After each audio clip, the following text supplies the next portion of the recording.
banks used to have. Now erase 15 trillion back, one quarter of your former net worth. In the recession, it got flushed right down the toilet. But now my hand goes down into the toilet. That's gross. And I take 8 trillion back out because flushing coins down the toilet is hell in the morning, and also because in the last few years we've regained some of what we lost.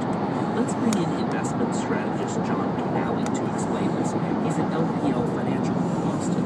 The stock market, since the bottom in March of 2009, if you include dividends, up about 107%. But over on the other side, the real estate side was still down 25 to 30%. So add the rebound in stocks and subtract the continuing losses in housing, our total household wealth as a nation is still nearly 7 trillion in the hole. But not everyone has fallen as far down. NYU economist Edward Wolf says consider the top 1%. Very rich, most of their wealth from stocks and business equity, as well as investment real estate. In contrast, the middle class, about 70% of their wealth consists just of their home. And, says Wolf, since housing has done so much worse than all those financial investments, owning equities, rental properties, business. I've estimated that the wealth of the middle class went down by a staggering 37%. The rich, on the other hand, saw their wealth go down 15%. And the higher up the pecking order, the better the balance sheet looks. This is Jane.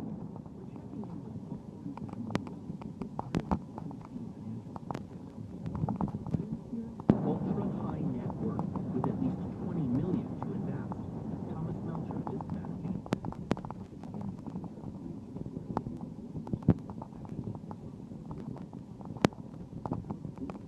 Doing? The firm did a survey. And we asked that specific question, which was what happened to your net worth over the last 5 years.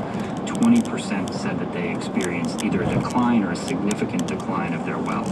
The surprising part is the other 80% who said that their wealth was basically the same or higher today. Why so many in the black? After all, their stocks took a hit too, and multi-million-dollar homes don't fetch what they used to. But at the same time, you had essentially a bull market in U.S. government securities. Some commodities were doing relatively well. With their multiple investment options, the wealthy could still make some serious money. And remember the stimulus, the Fed keeping interest rates low to juice up the private sector? John Canale says that helped too. Dividends from equities are now back at an all-time high, and the companies were able to pay those dividends mainly because the Fed kept rates lower for longer. That allowed profits to grow. Since 2007, governments and central banks have done everything to refloat financial markets. To look at stocks and corporate profits, it's been a roaring success. And that's where the rich derive most of their wealth. The housing and job markets, though, haven't done so well. That's where most middle-class people get their wealth. Edward Wolf says this is the ongoing legacy. There was a fairly sharp increase in wealth inequality during the Great Recession. The stock market's come back most to its pre-recession highs, but housing could take a decade to recover. So the rich are likely to keep getting Hartman for Marketplace.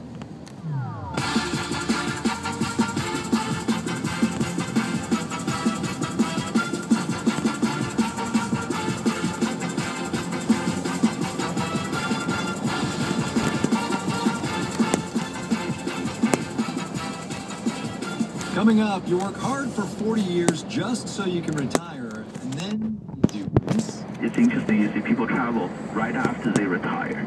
But then after like 1 or 2 years, people just sit at home watching TV. For Economics Radio coming up, but first, let's do the numbers. The Dow Industrial slipped 33 points today, 0.2%, finished at 12,598. The blue chips did. The Nasdaq off 19.6%, 2874. At the bell, the S&P 500 gave back 5 points. That's 0.4%, ended at 1324. Concerns, as you might imagine, about Europe's debt crisis offset better than expected data on housing starts and industrial production here. JP Morgan Chase down 2% today. Goldman Sachs off 1 2/3%. Citigroup down 3%. JC Penney plunged 19% after disappointing earnings. General Motors climbed 2 1/4% today. Macy's rang up 0.75%. Target hit a 0.4% today. Bond prices remain flat. It's been 3 days now. The yield on the 10-year T-notes 1.76%. You're listening to Marketplace. Marketplace is supported by Delta Airlines, offering over 200 destinations in more than 40 countries, all nonstop from Atlanta. Tickets available at delta.com. Delta, keep climbing. By Indiana University's Kelley School of Business, providing a personalized approach to career advancement. Learn more at kelley.iu.edu. And by Constant Contact, offering a wide series of educational events in support of Small Business Week. Learn more at constantcontact.com/SBW. You're listening to KPBS FM, where news matters. Good afternoon, it's 3:19. Support for KPBS comes from your membership and from the law firm of Fisher & Phillips, LLP. And nationally in labor, employment, civil rights, employee benefits, and immigration matters. I've been filming for the past 6 minutes. At laborlawyers.com. Everything that we passed by for the past 6 minutes and 30 seconds. George School of Law in and I put it on mosaic so it looks all pixelated. Dude, it's totally worth it. Yeah. Locally and globally. Information at mcgeorge.edu/ready.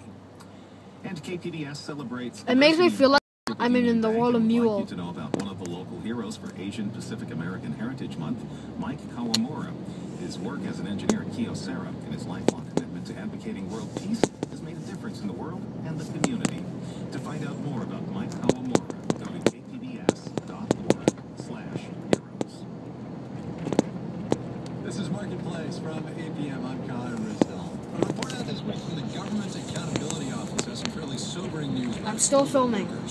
The GAO says the number of long-term unemployed who are 55 and over has more than doubled.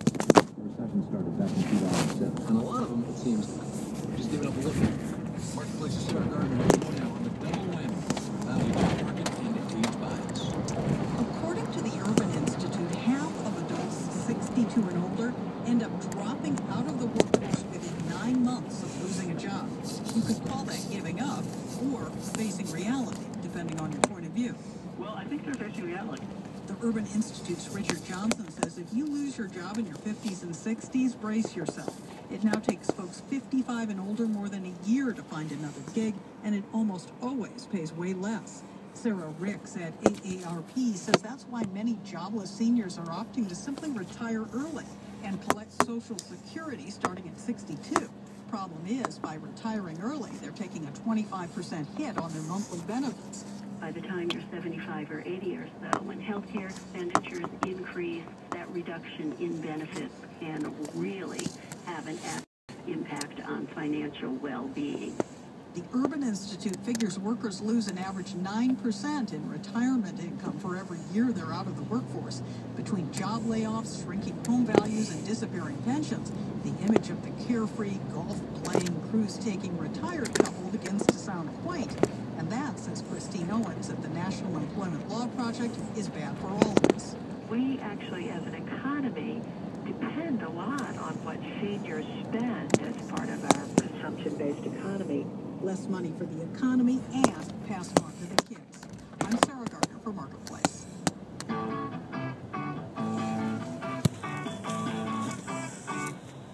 Time now for a little Freakonomics Radio. It's that moment every couple of weeks where we talk to Stephen Dubner, the co-author of the books and the blog of the same name. It is the hidden side of everything. Dubner, welcome back. Hey, Kai, thank you. I'm curious. It's been 10 minutes since I've filmed all this pixelated stuff. Soon, are you? No, do you know something I don't know? It's amazing. I do not know. But, you know, since you're not, that puts you in good company. You know, the Great Recession has put a lot of retirement plans on hold for a long time, often at the behest of governments who can't afford to pay pensions, you know. Right, yeah. Germany, the UK, France, they've upped their retirement age. And we're seeing a lot more older workers in the U.S. as well. Here's Lisa Boyle from the Bureau of Labor Statistics. Okay, in 2000, 55 and Hey, older, Dad. that group was 13% of the labor force.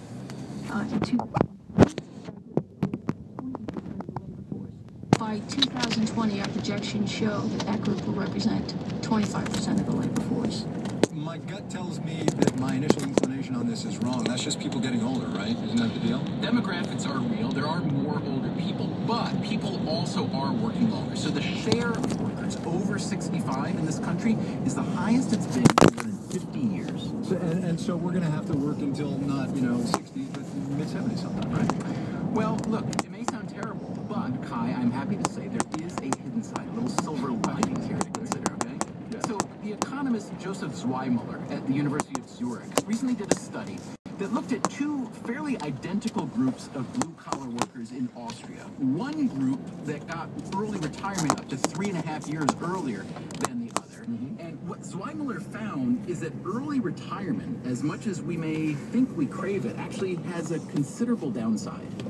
Actually, what we find in our study is that among blue-collar workers, we see that workers who retire earlier have higher mortality rates, and these effects are pretty large. Higher mortality rates, they die, right? The people who took the early retirement? Correct. The study showed that for every extra year of early retirement, you lose about 2 months of life expectancy. And I should say, this is not the first study to show that there's a fairly strong relationship between early retirement and earlier death. What do we know, though, about the causes of death? I mean, right? Is it Obesity is one. Yeah, a lot of them cardiovascular, likely due to things like more smoking and drinking, worse diet, not enough exercise. But there's also evidence to show that it goes beyond the physical, that working longer is tied to better mental health as well, okay? Here's Mo Wang. He's a psychologist at the University of Florida who studies retirement. Working actually gives you a way to structure life. And that's very important. Usually, it's interesting, you see people travel right after they retire.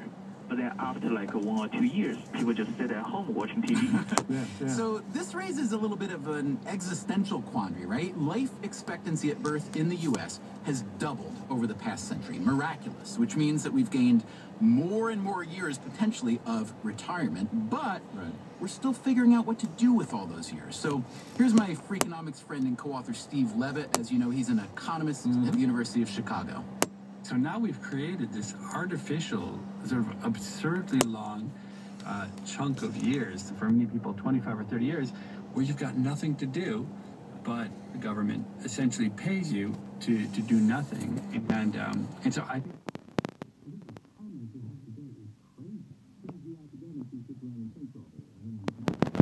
and says the economist who wants to squeeze more, He wants us to work longer and harder, right? Right, but here's the thing. It may be for our own good, right? If early retirement leads to worse health outcomes, you start to see the virtue of working longer. Now, of course, it all depends on how you define work, and if maybe you can kind of have your cake and eat it too, that is exactly Levitt, by the way.